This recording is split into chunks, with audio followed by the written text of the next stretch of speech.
दूरबीन विधि से कब बांझपन की समस्याओं का इलाज करना पड़ता है, आज उसी के बारे में बात करेंगे। मैं हूँ डॉक्टर खुशबू आनंद, मिलेनियम आईवीएफ में कंसल्टेंट।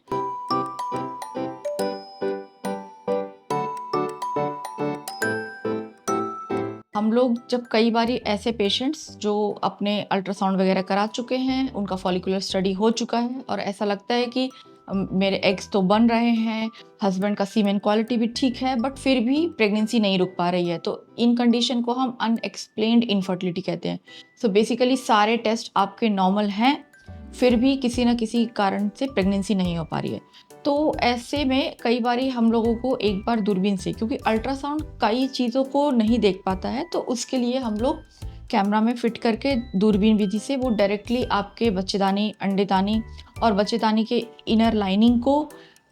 कैमरा से उसको बहुत ही बड़ा मैग्नीफाई करके डिटेल में चेक करते हैं कि अगर कोई बहुत ही माइक्रोमीटर या बहुत ही छोटी कोई समस्या आ रही है, तो वो भी दूरबीन विधि से उसका पता लगाया जा सके। कई बारी आपकी जो ट्यूब होती है, भले ही एचएसजी में आ जाती है कि ट्यूब खुली हुई है, बट जो उसका एंड होता है, जो फिम्ब्रिया होता है, उसमें अगर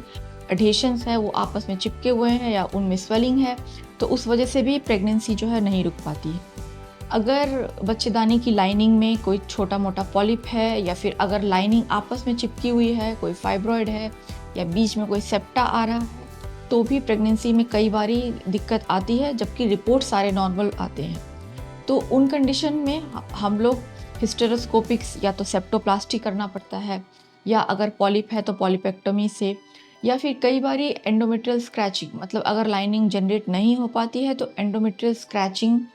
करके फर्टिलिटी की जो कैपेसिटी है उसको बढ़ाते हैं। लैप्रोस्कोपी जो दूरबीन की जो विधि रहती है, उसमें अगर ट्यूब या आपस में बच्चेदानी या अंडेदानी आपस में अगर चिपके हुए हैं या किसी कारणवश जो एंगुलेशन है ट्यूब का या फिर जो ओवरी का जो फिम्ब्रिया है वो प्रॉपरली अलाइन नहीं है, या किस तरह की कोई स्पेशल समस्या आ रही है, तो उन सारे समस्याओं को लैप्रोस्कोपी या हिस्ट्रोस्कोपी से आसानी से सुलझाया जा सकता है।